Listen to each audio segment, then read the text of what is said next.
Hey guys, welcome back to the channel. Today I wanted to tell you a story about a time when I was in 5th grade. Somewhere between 5th grade and 6th grade, me and my best friend Billy, we mowed old lady Reed, Mrs. Reed's yard. Mrs. Reed lived across the street. She was a widow lady that lived across the street, and we mowed her yard. And she gave us money. I forget what it was, $50 or something.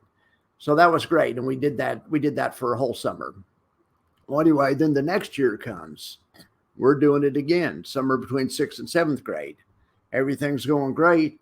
But then Billy steals a Playboy from 7-Eleven and gets grounded for the rest of the summer.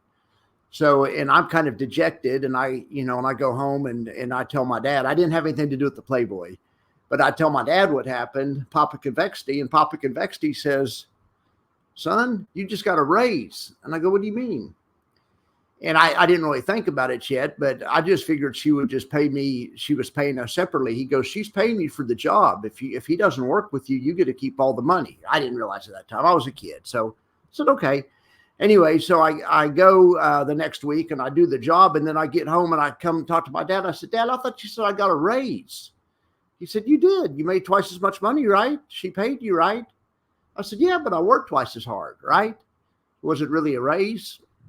No, but my rate that I got, if my mom asked me how much I got paid the week before, I would have said $25. If my mom asked me how much I got paid this week, I would have said $50. All right. Billy stealing the Playboy is like a reverse split.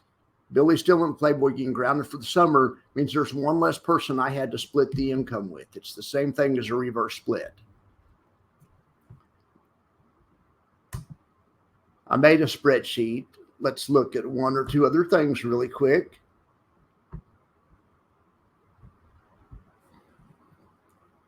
How's you guys' weekend going?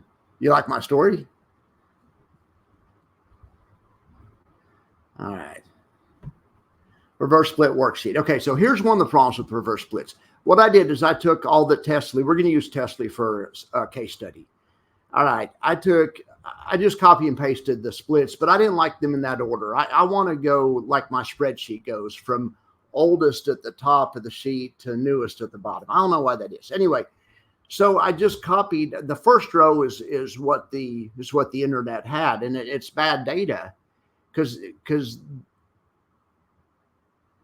TSLY's never paid a $2 dividend. Never, ever, ever. Never, ever, ever, ever, ever has it paid a $2 dividend. I know that. I watched it every month. Okay, it's because they've had a stock split. They actually did pay a $1 dividend the first month. So what I did to prove this, I'm trying to show this as many different ways as I can. We can go get old press releases.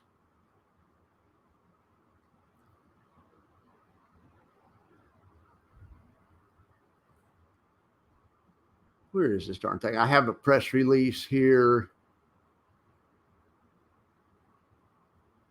Here it is. Okay. So TSLY, 57.69 cents. It's October 6th is the X date.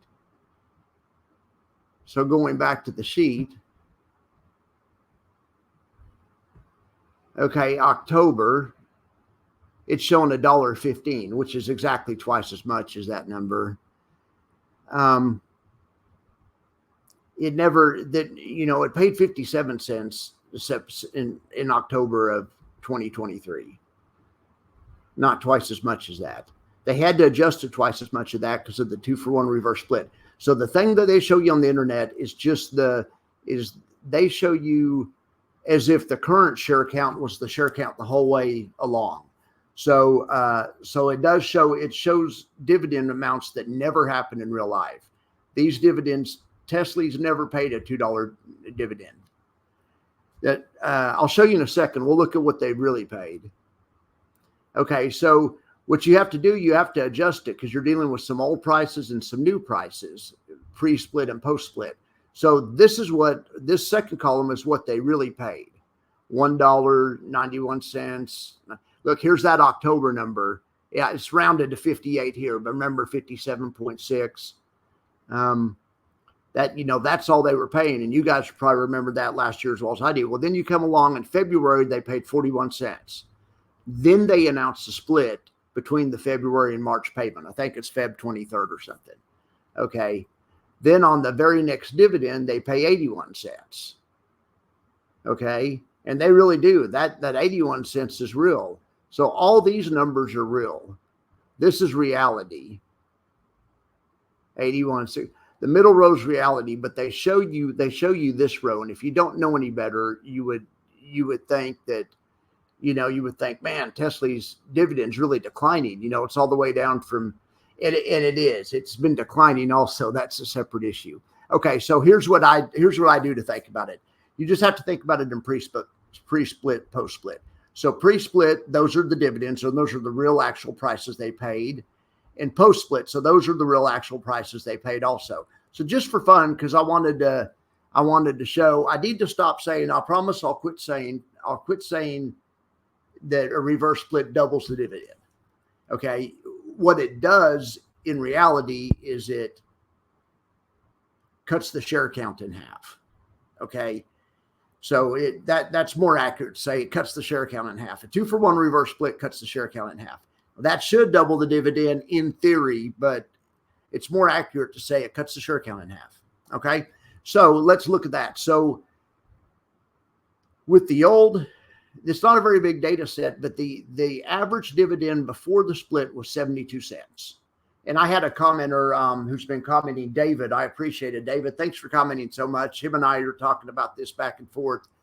And yeah, he said the pre-split dividend was 80 cents, 75, 80 cents. But yeah, he's right on. He makes some really good points. I appreciate him for bringing all this up. But anyway, so here's the post-split dividend amounts. So they also average about the same amount. The catch is you have half as many shares now. Okay. But that's another story. So now look over here. So there's another way to look at it. You could look at it all in old shares. And that's kind of a fair way to look at it. If you look at it all in old shares, and let's just use 100 shares, it really did pay $1. It really did pay 91 cents. In October, it really did pay 58 cents right there. So that's what it really paid. Then went to red. That's the post split. And actually, it paid 81 cents, but it paid 81 cents on 50 shares. Let's pretend like the split would have never happened. Okay. It would have paid 41 cents. And that makes sense because it was the same dividend as the month before. So, their actual earning, the actual net effect of the economic effect was the same. All right. And then the next month, the dividend would have paid 34 cents were it not for the split. But because of the split, it paid 68 cents. Then it would have paid 35 cents, but because of the split, it paid twice that. So in any event, here's something else you could say. So I got pushback when I said the dividend doubles. Like I said, the share count halves, the amount of the dividend doubles. Just like I could tell my mom how much I made for mowing, and that amount doubled. How much I took home didn't double because I had to work twice as hard for it. Okay. The amount, the published amount of the dividend, when they put out a press release and they show you right here, it says distribution per share. The per share amount will double. And it has to because the share count gets cut in half. So the per share count has to double. It doesn't have any choice. Now, the per share count can't predict the future. And if you get a reverse split on a stock where the dividends are just, in a downtrend, there's nothing that the formula can do about it. But the dividend per share amount is twice as high as it would have been were it not for the split, is all I'm trying to say. Okay, so look at it this way. So I averaged it up some other ways. I just looked at the money. I wanted to do it on 100 shares just to try to make the money even. So the average amount. So this is the bad thing for TSLY. And this doesn't have anything to do with the reverse split. This doesn't have anything to do with how many shares it has, because I just assumed, because I took the share count out of it by just looking at it in dollars. Okay, the average dividend dollar amount was $72 pre-split. Post-split, it's been $35. Okay, even though even though by this metric, the announced amounts, the distribution per share, the averages 72 and 71 have been close to the same. Okay, so if somebody says, well, it's been the same pretty much. Okay, it has, but the share count got cut in half on these last four. So look at this. All right. See, the reason I know about this stuff, because I have to know how dividend works to be able to predict the dividend within a few cents every month, because it's a simple formula, but I have to know this. It's my job to know this. So all that this formula does is it adds up the extrinsic right here in this column. It just adds up all those numbers. Okay. And there's not even a total on the sheet because I keep adding things. It just adds it up, and I don't even show a total anywhere. I guess I do over here somewhere, running total. Anyway, okay, but actually, that's a running total of net profits. No, I don't show a running total of extrinsic. It adds it up, and it's a secret number in there. It's not secret. It's part of a formula. Then what it does is it takes that number and divides it by the share count. Okay, and the share count, I switched to last night. The share count's 125,000, okay? Now, let's say this reverse splits, okay? So all of the sudden, what's half of, what was that, 6250? So watch this. So see this where it says $1.27? I'm going to change the share count to 62,500, and that's going to double. It has to, just because of math, 255. It just, there's no ifs, ands, and buts. It can't predict the future. It doesn't know that the company is not going to have very good dividends in the future, and the dividends in general will be trending down. But other things being equal, it will double. The published amount, the per share amount, should double, and it has to, because the share count itself has been halved. All right, so look at this. So I have one other way to try to show this. Okay, here's just a random high yield stock, XYZ. Okay, so let's say they have $3.5 million of extrinsic capture for the month. And just FYI, I went back, and the way I got that is I went back and I added up the extrinsic on, let me show you. I added up the extrinsic for this month from TSLY, just for fun. I didn't use the share count. Maybe we should use the share count too. Okay, so we'll basically do this example. So, the extrinsic for the month was roughly 3.5 million, something like that. So far, shares outstanding, what was that? It was 17, right?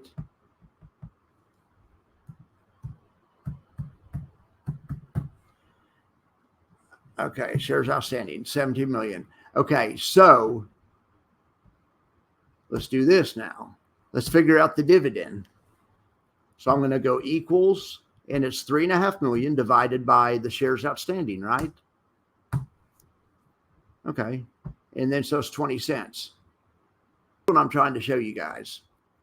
Okay, so this just random high yield stock. Okay, well, let's say the day before the dividend happens, they announce a split. Okay, well, all of a sudden, there's no longer 17 million shares outstanding, right? They announce a reverse split, 2 for 1. Oh, shit, right? So, what do we have? 8.5 mil? 8.5 million shares. Now, so what's the new dividend going to be? I mean, I don't even need to do it. And I'm sure you guys don't either if you've been paying attention. We're just going to take that. Extrinsic capture, because that doesn't change. That's the same thing that old lady Reed paid me and Billy to mow the yard. She doesn't care that Billy's grounded. She's just paying to get her yard done. All right. So we'll divide it by the new shares outstanding. And guess what? The dividend, not the dollar amount, but the published amount, the amount per share. The per share amounts can be twice as high. All right. And it is 41, just like we expected. Okay. So anyway, all right. So yeah. So David, I appreciate all your comments. So David said, Kamir looked on his channel and added it up, and he did the same thing we've been doing. We know what the dividends are. It's public record. And David said, the dividends didn't double. In fact, they've been going down, which is true. And I confused everyone by saying the dividends would double, because I did not mean the dollar amount of the dividends would double. The dollar amount should be the same in theory. Now, Tesla's doing so poorly, that's not even true, but that doesn't have anything to do with the math equation. The dollar amount should be roughly the same. A split or a reverse split, really, that it's just a math trick. Okay, it's just moving numbers around. But the per share amount, if a company was paying 50 cents a share and all of a sudden they have half the shares available, now they're going to pay $1 a share. That's all I'm saying. All right, that's my story on reverse splits. Let me know what you guys think about reverse splits. Okay, now seriously, let's one other topic. And I'll never mention reverse splits again, but from now on in the future, I won't say it doubles the dividend. I'll say it cuts the share count in half, because that's a terrible, confusing thing to do. I'm sorry for the people I confused. That's that's a amateurish move. I should have known better. Okay, I was going to say something. I was thinking about reverse splits last night, and I got a comment from somebody. I don't think it was David. I think it was somebody else, but talking about, these guys at YieldMax, they didn't even need to. He was saying they didn't even need to split TSLY. And I guess because it has bounced a little since then, and that was his theory. He said they didn't even need to split it. Now they messed everything up. And I don't think I responded to the letter, but I was thinking about it, and I think I know why they do it. And I was thinking about this last night. So you get stock like TSLY, because what did Jay say whenever we pump information? They say, well, we'll probably look at doing it around 10. Well, I think that's kind of giving the story away, the around 10 part. Okay. What do you think one of these stocks is realistically, one of these single name stocks could lose in one day? And I would say, to me, the upper bound would be about 50%. If a single name stock has a really shitty day, it's just the black swan event for that stock, not for the market, but anyway, and that's probably the upper bound, 30, 40%, whatever. Anyway, so what do we know? We know that the high yield fund gets almost all the downside, less the premium, but they get a great majority of the downside, especially on a big, if the market's down 30% in one day and, they're down 28%, even though that's great, that's, so I think the reason he does it, he splits the 10, because he doesn't want to take a chance on a one-day event knocking it under 5. Because it could theoretically, theoretically, worst case scenario, and you take a one-day event and then it knocks under 5, and then all of a sudden, people, you can't margin against it anymore. It starts to maybe get delisted or whatever. Not to mention it's just bad publicity and all that stuff. The other thing is, if something like that happens, people are going to be selling anyway. So, but I really think that's it. I really think it's his job to protect his capital and his company's capital. And they might as well split it to 10. So even if a black swan happens, which, a knock on wood, hell, knock on wood back here, a total black swan, a 50% black swan, they're still covered. Because they split it to 10, it goes back to 20. Then they have their black swan at 20 or 15 or whatever. They aren't under 5 where they risk getting delisted. So that's my theory. Let me know what you guys think about that. All right, guys. I appreciate you guys being here, and I will talk to you later. See ya.